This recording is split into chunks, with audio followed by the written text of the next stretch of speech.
Noćas sam sanjao svoj grad, umiven kišom prošlog vremena i ljude lica poznata ispod svoga jastuka.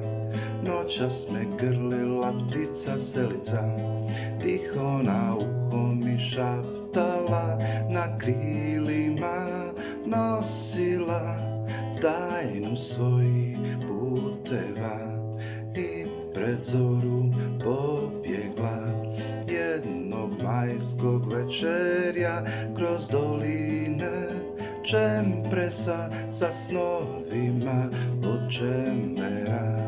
I kada bacim pogled ka nebu, lijeva strana me vuče njemu, nanese vjetar, emocija metar prema hladnom sjeveru. I danas ništa nije isto, nikoga nema, sve je pusto, a moj grad i dalje vrijeme lomi, na 3 rijeke prkosno plovi. I kada bacim pogled ka nebu, lijeva strana me vuče njemu, nanese vjetar, emocija metar prema hladnom sjeveru. Nanese vjetar, emocija metar prema hladnom sjeveru.